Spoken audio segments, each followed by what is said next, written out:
So guys, अब आज अपन बात करने वाले हैं अगले साइंटिस्ट की, जिसका नाम है लोथर मेयर।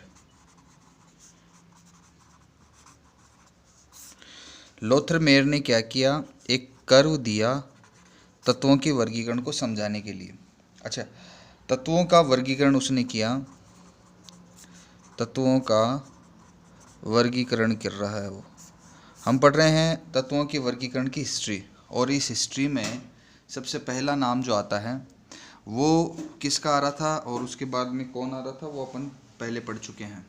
ठीक है, ये बात शुरू हुई थी लेवोशियर से और आज बात पहुंच चुकी है कहाँ तक, लोथर मेयर तक। लोथर मेयर ने क्या किया, तत्वों को परमाणु भार के बढ़ते क्रम में जचाया, परमाणु भार के बढ़ते क्रम में व्यवस्थित किया। एक तो ये बात ध्यान रखनी अपने को। दूसरा बड़ी बात क्या है कि इसने तत्वों के परमाणु भार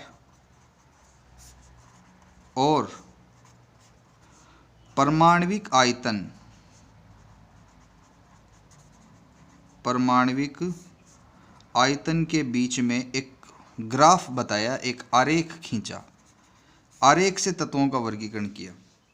जैसे मैं अगर आपको एक बात बताऊं कि इस टाइप का वो कर्व था, इधर तो इसने लिया परमाणु भार और इस तरफ उसने लिया परमाणविक आयतन, और इन दोनों के बीच में एक ग्राफ प्लॉट किया, रिलेशन देखा।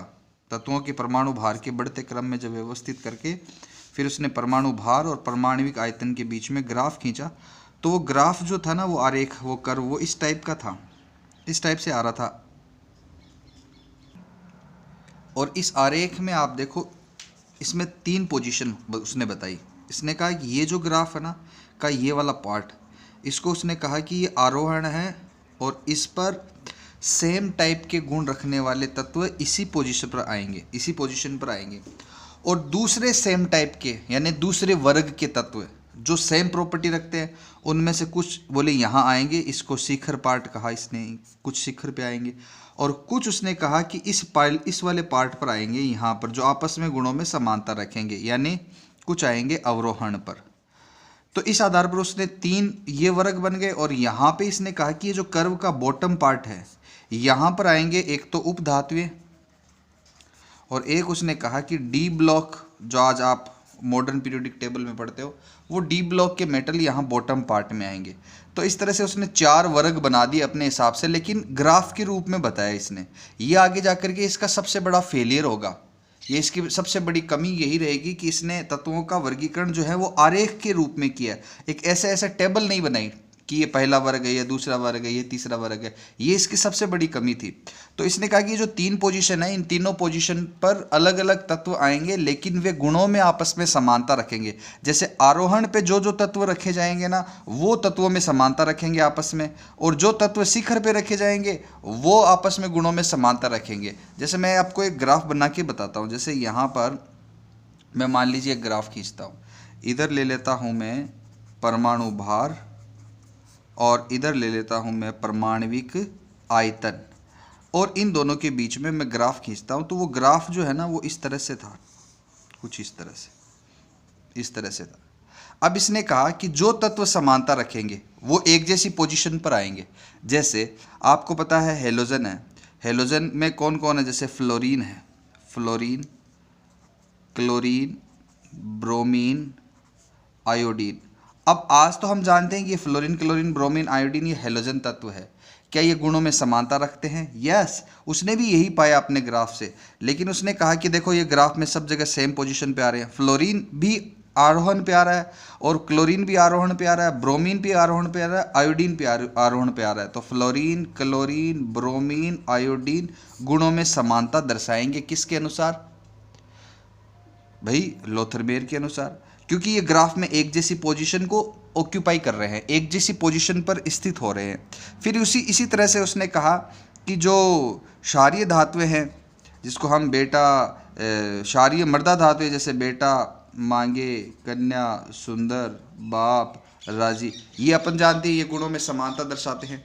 कम धन विद्युतीय तत्व है। ये ग्राफ में बोले उसने कहा कि एक जैसी पोजीशन पे आएंगे अगर ये गुणों में समानता रखते हैं, और ये सारे के सारे जो थे ना वो अवरोहण पे आए। जैसे यहाँ पे बेरिलियम, यहाँ मैग्नीशियम, यहाँ पे कैल्शियम, और यहाँ पे स्ट्रोंशियम, और यहाँ पर ये बेरियम। अब आप देख रहे हो, ये देखो अवरोहण, ये अवरोहण, ये अवरोहण और ये अवरोहण, ये सेम पोजीशन ऑक्यूपाई कर रहे हैं। इसका मतलब ये गुणों में आपस में समानता रखेंगे। इसी तरह से क्षारीय धातुएं जो थी वो कौन सी, जैसे lithium, sodium, potassium, rubidium, caesium, French से उस टाइम डिस्कवर्ड नहीं हो रखा था। बोले ये भी गुणों में समानता रखेंगे। क्यों रखेंगे? क्योंकि ये ग्राफ में सब जगह सेम सेम पोजीशन पे आ रहे थे। जैसे यहाँ लिथियम, यहाँ जैसे यहाँ लिथियम शिखर पर लिथियम, यहाँ पे सोडियम, यहाँ पोटेशियम, यहाँ रुबिडियम और यहाँ पर सीजियम आएगा। तो आप ग्राफ में देखो लिथियम, सोडियम, पोटेशियम, रुबिडियम और सीजियम शिखर पर आ रहे हैं, इसका मतलब जो शिखर पे आ रहे हैं वो आपस में गुणों में समानता दर्शाएंगे, जो आरोहण पे आ रहे हैं वो आपस में समानता दर्शाएंगे, जो अवरोहण पे आ रहे हैं वो आपस में समानता दर्शाएंगे। इस आधार पर उसने अलग अलग वर्ग बनाए और अलग अलग वर्गों की स्थिति उसने अलग अलग दर्शाई और एक तत्वों का वर्गीकरण कर दिया। लेकिन मैं आपको बात बताऊं, इस तत्वों के वर्गीकरण में अगर मान लो ये 3 वर्ग तो यहाँ पे आ गए, अगर कोई और भी टाइप का वर्ग होगा वो अगर इनमें से आया, मान लो कि वो शिखर पे आ गया, ठीक है, तो अब क्या बताओ वो X परमाणु या X तत्व जो है वो लिथियम के साथ समानता दर्शाएगा क्या? क्योंकि आपने 3 ही इस ग्राफ को देखो आप, इसमें 4 ही पोजीशन है, एक तो है आरोहण, एक शिखर, एक अवरोहण और एक बॉटम। ये 4 पोजीशन के अलावा अगर कोई और तत्व आएगा तो वो इन 4 में से ही कोई आएगा आपस में। अगर वो यहाँ इनमें से 4 में से किसी एक पोजीशन को उसने अगर एक ऑक्यूपाई कर लिया, धारण कर लिया तो फिर उसके गुण जैसे, और जो नया वाला तत्व आएगा उसके गुण सेम हो जाएंगे। जैसे लिथियम यहाँ शिखर पे आ रहा है, तो शिखर पे अगर कोई मान लो कोई X तत्व दूसरा आ गया तो फिर क्या X की और लिथियम की आपस में गुण समान होंगे क्या? ये एक बड़ा प्रश्न था, तो ये एक कमी थी। और फिर अवरोहण पे मान लो कोई फ्लोरीन आया, फ्लोरीन के साथ पे कोई और भी तो अवरोहण पे आ सकता था, अगला क्लोरीन के साथ अवरोहण पे आ सकता था। मान लीजिए कोई X एलिमेंट वो अवरोहण पे आ गया, तो क्या वो फ्लोरीन और X एलिमेंट आपस में गुणों में समानता दर्शाएंगे क्या? ये भी एक बड़ा सवाल था। अब ये सवाल जो था उसके बाद में ये इसने अपनी तरफ से दे दिया और एक अपना नियम भी दिया इसने, और ये नियम क्या था? ये नियम ये था कि तत्वों के जो भौतिक गुण हैं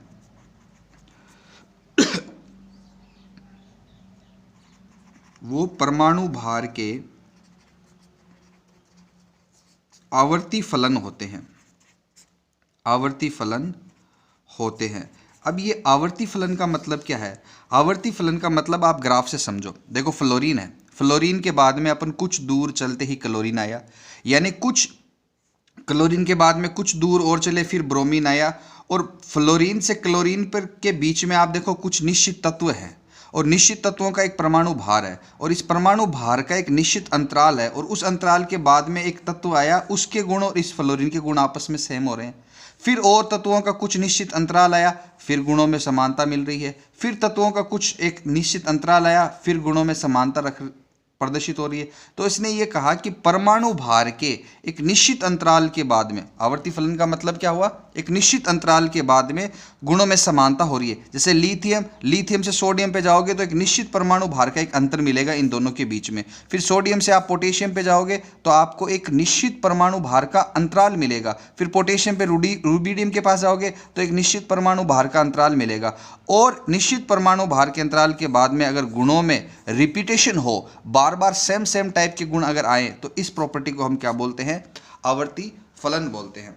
लेकिन वही बात, तो हम इसके बात को अगर कहेंगे इसकी कमी क्या थी, तो सबसे बड़ी कमी ये थी कि इसने तत्वों को जो है वो टेबुलर फॉर्म में, एक टेबल के रूप में इसने जो है वो तत्वों का वर्गीकरण नहीं किया। यह सबसे बड़ी कमी थी। और एक ये भी था कि इसका जो गुणधर्म है वो सिर्फ भौतिक गुणधर्म है, इसलिए भी ये जो था वो फेल हो गया लोथर मेयर का। इसके बाद में जो आया अगला साइंटिस्ट था वो था मेंडेलीव, और उसने अपना मॉडल, अपना वर्गीकरण दिया, जिसे हम पढ़ने वाले हैं आगे।